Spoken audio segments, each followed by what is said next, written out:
It's Our Story. Laura Hershey, Denver, Colorado. You know, there are stereotypes, there are prejudices, and those probably aren't going to go away for a long time. I mean, hopefully they're not huge factors in people's lives as much anymore, but I think they still exist. And it's still painful when you run into it. College, let's see. Again, I just was pretty involved in schoolwork and activities, and I had some friends. I mean, I think a big thing for a lot of young people with disabilities is that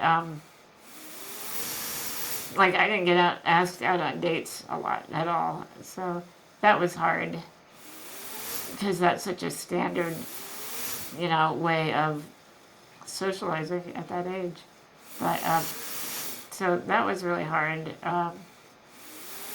But I just kind of pushed in other directions.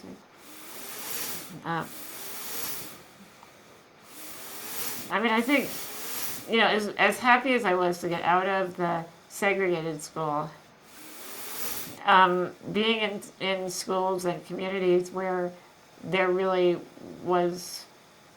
very few other disabled people, I was always kind of either the only one or one of very few, and that does make it hard socially. I mean, and at the time that's what I wanted. I wanted to be just among non-disabled people and in the mainstream of society.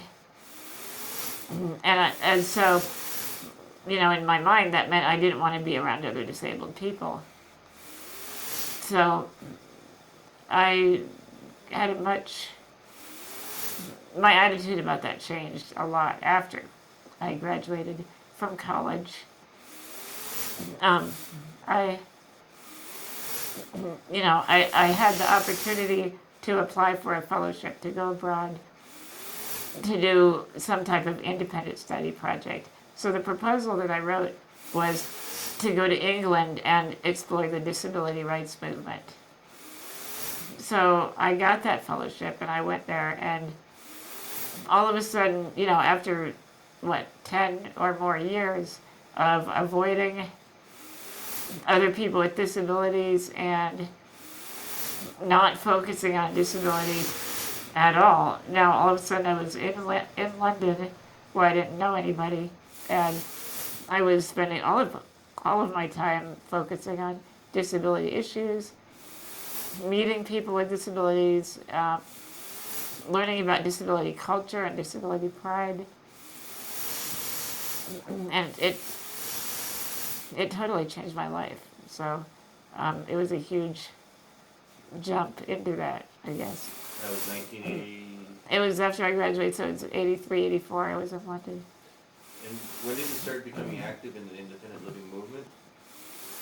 Then, when I was in England, I made no pretense of being like an objective, researcher. I was just there, and I got involved in things, and I learned as much as I could, and I took part, and it all just, it really made sense. Like, I saw how disability wasn't something that I should be trying to avoid or not talk about.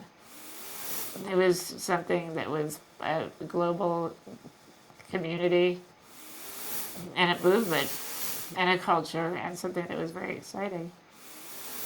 And so when I came back to Denver, then I right away started getting involved in stuff here. Like I met this other woman named Sharon Hickman, and together we founded a project addressing disabled women's issues, and especially domestic violence.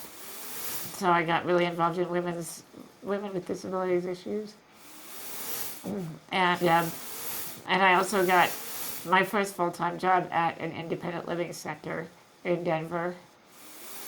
And just really, jumped into it totally. Haven't jumped out yet.